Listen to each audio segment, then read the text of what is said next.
Maëlle suit actuellement une formation dans les métiers du social. Et s'il a revêtu cet étrange accoutrement, c'est pour mieux se mettre dans la peau d'une personne âgée que le poids des ans n'épargne pas. On a vraiment une sensation de lourdeur, surtout au niveau des poignets, et puis des difficultés à se mouvoir, la vision et l'audition aussi qui sont plutôt compliquées. Ce jeudi, au centre des congrès d'Épinal, se tenait le forum du bien vieillir organisé par le conseil départemental des Vosges.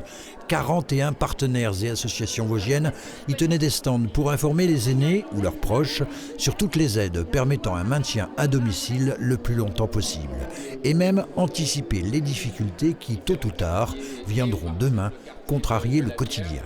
Quand on arrive après la retraite, on pense être en bonne santé, ne pas réfléchir forcément à un aménagement de logement. Alors qu'en vieillissant, si on anticipe, donc on maintient une certaine autonomie et donc on favorise effectivement le maintien à domicile chez soi le plus longtemps possible. Les projections nous montrent à voir qu'en 2040, on aura plus de 45 000 octogénaires sur notre département. C'est vraiment la génération baby-boom née en 1945 qui, l'année prochaine, en 2025, aura 80 ans. Et on sait qu'il y avait un taux de natalité très élevé, donc on a une vague d'octogénaires qui arrive pendant les 20 années qui viennent.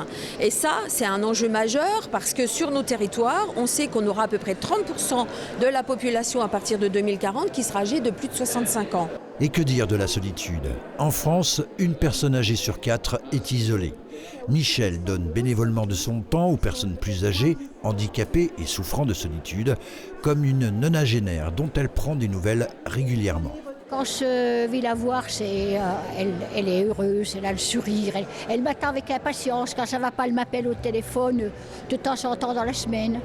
Et à vous, qu'est-ce que ça vous procure ?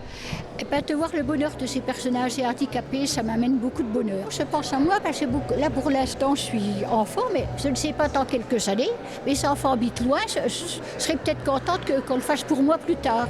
Les personnes âgées qui sont isolées se laissent glisser et se laissent mourir. C'est une vraie réalité. Donc là aussi, c'est des réponses en proximité à apporter.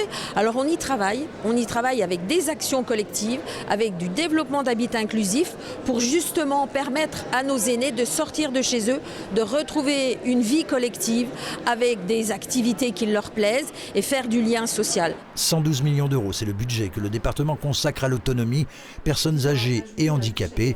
Une somme qui va forcément devoir être revue à la hausse au regard de la démographie.